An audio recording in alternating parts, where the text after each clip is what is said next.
तसव्वुर करें कि आपके पास एक बीकर है और उसमें किसी आयोनिक कंपाउंड का सैंपल मौजूद है। हो सकता है आपके पास लिथियम क्लोराइड का सैंपल है, हो सकता है आपके पास पोटेशियम क्लोराइड मौजूद है, हो सकता है उस बीकर में आपके पास सोडियम क्लोराइड मौजूद है, हो सकता है उस बीकर में आपके पास कैल्शियम क्लोराइड मौजूद है, हो सकता है उस बीकर में आपके पास कॉपर क्लोराइड मौजूद है, या हो सकता है उस बीकर में आपके पास बेरियम क्लोराइड मौजूद है। यानी कि पॉसिबिलिटीज़ तो बहुत ज़्यादा हैं, लेकिन कोई आयोनिक कंपाउंड आपके पास एक बीकर में मौजूद है और वो आयोनिक कंपाउंड एक एक्वस सॉल्यूशन है, यानी कि वो पानी में डिज़ॉल्व्ड है। अब मेरा आपसे ये सवाल है कि क्या आप ये चीज़ जाने बगैर कि कि वो कौन सा सैंपल है, क्या आप ये चीज़ पता चला सकते हैं कि उस सैंपल में कौन से मेटल आयन्स मौजूद हैं? मेटल आयन्स यानी कि कौन से कैटायन्स मौजूद हैं, यानी कि लिथियम क्लोराइड में लिथियम कैटायन है, इसी तरीके से यहाँ पोटेशियम है, सोडियम, कैल्शियम, कॉपर और बेरियम, ये तमाम मेटल्स हैं। तो क्या आप ये जाने बगैर कि वो कौन-सा कंपाउंड है, ये बता सकते हैं कि उस कंपाउंड का मेटल आयन कौन-सा होगा? एनायन की मैं बात नहीं कर रहा। तो शायद आपका जवाब हो कि नहीं, जब मुझे यही नहीं पता कि वो कंपाउंड कौन-सा है, तो मैं ये कैसे बताऊँगा कि उसके अंदर कौन-सा कैटायन मौजूद है। लेकिन इसका जवाब है कि हाँ, आप ये चीज़ बिल्कुल पता चला सकते हैं कि किसी सैंपल में, किसी आयनिक कंपाउंड के सैंपल में कौन-सा कैटायन मौजूद है, और इसको आप करते हैं एक टेस्ट के थ्रू, जिसे हम कहते हैं फ्लेम टेस्ट। तो आइए इस वीडियो में एक्सप्लोर करते हैं कि फ्लेम टेस्ट क्या है। तो सबसे पहले फ्लेम टेस्ट को समझने के लिए हमें एक बेसिक प्रिंसिपल को समझना होगा। तो तसव्वुर करें कि ये एक एटम है, तो बिल्कुल सेंटर में आपके पास पॉजिटिवली चार्ज न्यूक्लियस है और इर्द-गिर्द एनर्जी लेवल्स में आपके पास इलेक्ट्रॉन हैं। तो अभी सिंप्लिसिटी के लिए मान लें कि ये आपके पास सेंटर में न्यूक्लियस है और ये आपके पास बाहर 2 एनर्जी लेवल हैं और इसमें ये आपके पास 1 इलेक्ट्रॉन मौजूद है। अब मान लें कि हम किसी तरीके से इस इलेक्ट्रॉन को कुछ एनर्जी देते हैं, और इसका मोस्ट कॉमन तरीका है इसको हीट करके, यानी कि बेसिकली इसको हीट करेंगे तो इसको हम एनर्जी दे रहे हैं। तो इस इलेक्ट्रॉन के साथ क्या होगा? तो अब इस इलेक्ट्रॉन के पास ज़्यादा एनर्जी आ गई है, तो ये इस एनर्जी लेवल में तो नहीं रह सकता, ये इससे ज़्यादा एनर्जी लेवल में शिफ्ट कर जाएगा। लेकिन आप जानते हैं क्या, इलेक्ट्रॉन्स को ये चीज़ बिल्कुल पसंद नहीं कि उनके पास नॉर्मल से ज़्यादा एनर्जी हो। तो वो जैसे ही शिफ्ट करेंगे, वो अपनी उस एनर्जी को वापस खो देंगे और वापस अपने पिछले एनर्जी लेवल में आ जाएँगे। ओके, तो इसमें कोई बड़ी बात नहीं हुई, एनर्जी आई थी और वही एनर्जी इलेक्ट्रॉन्स ने वापस खो दी। लेकिन यहाँ पर एक बहुत मज़ेदार चीज़ है। अगर तो ये एटम एक कैटआयन था, यानी कि वही जिसके बारे में हम पहले टेस्ट करना चाहते थे, मेटल आयन था, यानी इसके ऊपर एक पॉजिटिव चार्ज था ओवरऑल। तो ये इलेक्ट्रॉन जो एनर्जी वापस करता है, ये विज़िबल लाइट की रेंज में होती है, यानी इलेक्ट्रोमैग्नेटिक रेडिएशन होती है। लेकिन इस इलेक्ट्रोमैग्नेटिक रेडिएशन को आप देख सकते हैं, बेसिकली ये विज़िबल लाइट को इमिट करता है। और आप फिर उस कैटआयन को एक रंग से चमकते हुए देखेंगे। तो हो सकता है सोडियम का कैटआयन किसी एक रंग से चमकता है, कैल्शियम का कैटायन किसी और रंग से चमकता है। तो इस तरीके से अगर आपको ये मालूम हो कि कौन सा आयन किस रंग पे चमकता है, तो आप बुनियादी तौर पर किसी भी कैटायन को गर्म करके पता चला सकते हैं कि वो कैटायन कौन-सा है, क्योंकि वो एक रंग इमिट करेगा और आप देखेंगे कि वो रंग किस कैटायन के लिए मौजूद है। और भी ज़्यादा मज़े की चीज़ ये है कि अगर ये एटम एक एनायन है, यानी कि एक नॉन मेटल आयन है, इसके ऊपर एक ओवरऑल नेगेटिव चार्ज है, तो फिर आम तौर पर अगर आप इसको हीट करेंगे तो इलेक्ट्रॉन्स एनर्जी लेते ही नहीं हैं, मैकेनिज़्म बिल्कुल डिफरेंट होता है। यहाँ अगर इलेक्ट्रॉन्स एनर्जी ले भी लें, तो वो जब उसको इमिट करते हैं तो वो अल्ट्रा वायलेट रेंज में होती हैं, उसको आप देख ही नहीं सकते। तो इस तरीके से नॉन मेटल का तो कोई इफ़ेक्ट नहीं होगा हीटिंग पर, लेकिन मेटल का इफ़ेक्ट होगा। इससे आप पता चला सकते हैं कि मेटल आयन कौन-सा है। तो इस टेस्ट को आप फिर किस तरह से कंडक्ट करेंगे? तो सबसे पहले सबसे इम्पोर्टेंट चीज़ जो आपको चाहिए, वो तो ऑफ़ कोर्स आपके पास आपका सॉल्यूशन है, यानी कि वो सैंपल है जिसके अंदर आपने टेस्ट करना है कि कौन-सा मेटल आयन मौजूद है। तो मान लेंगे कोई भी आपके पास सैंपल है, और उसके बाद आपको क्या करना है, ज़ाहिर है आपने इस सैंपल को गर्म करना है। ये सैंपल लाइट छोड़ेगा और उससे आप बता पाएँगे कि इसके अंदर कौन-सा मेटल आयन मौजूद है, कि वो कलर किस मेटल आयन के लिए किस मेटल आयन के को करस्पॉन्ड करता है।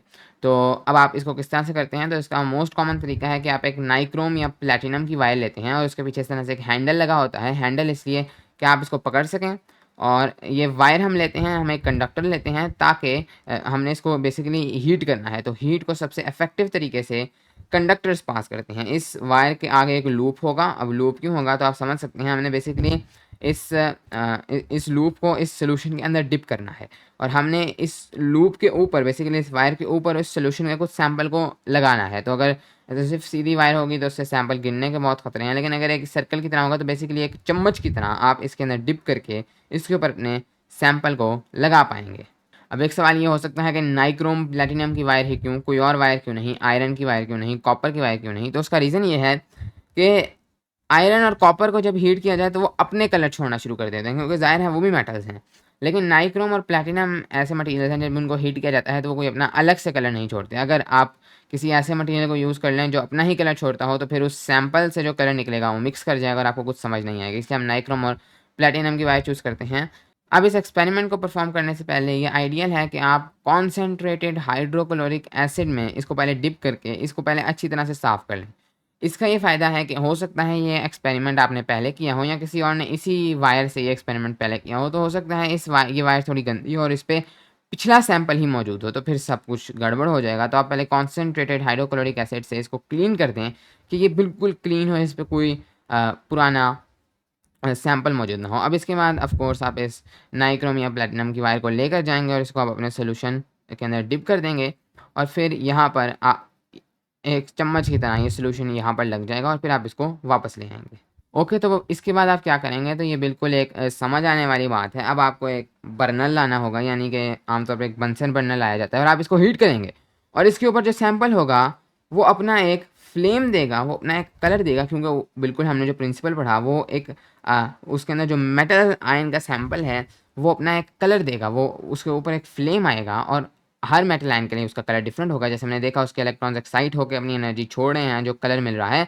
और इसके अंदर एनाइंस भी मौजूद होंगे। हर आयोनिक कंपाउंड में कैटाइंस होते हैं, एनाइंस होते हैं, लेकिन एनाइंस हमें पता है कोई कलर ही इमिट नहीं करते, तो हमें फ़िक्र करने की ज़रूरत नहीं। हम सिर्फ कैटाइंस के कलर को देखेंगे और हम पता चला सकेंगे ये जाने बगैर ये सैंपल क्या था, इसमें क्या कलर है। तो उम्मीद है आपको पूरे तरीके से समझ आ गई है कि इसका कॉन्सेप्ट क्या है।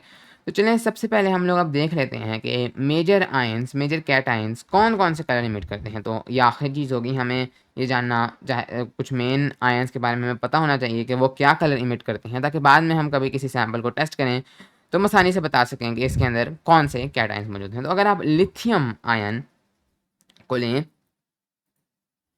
और अब लिथियम आयन के सॉल्यूशन को लें, यानी कि लिथियम क्लोराइड या कोई और सॉल्यूशन हो सकता है जिसमें लिथियम मौजूद है। लिथियम क्लोराइड एक आम आयोनिक कंपाउंड है।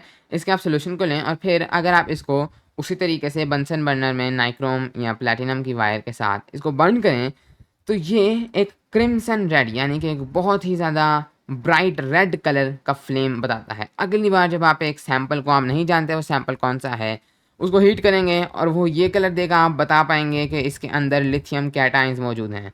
क्लोरीन का तो कोई इफ़ेक्ट नहीं होगा, वो एक एनाइन है, लेकिन आप ये बता पाएँगे कि ये सॉल्यूशन पता नहीं कौन-सा है, लेकिन इसमें लिथियम के कैटायंस मौजूद हैं। तो बेसिकली आप फ्लेम टेस्ट कर रहे हैं, फ्लेम है ना ये, तो आप फ्लेम टेस्ट कर रहे हैं कैटायंस के लिए। अगले जो एक कॉमन आयन है वो है पोटेशियम कैटायंस।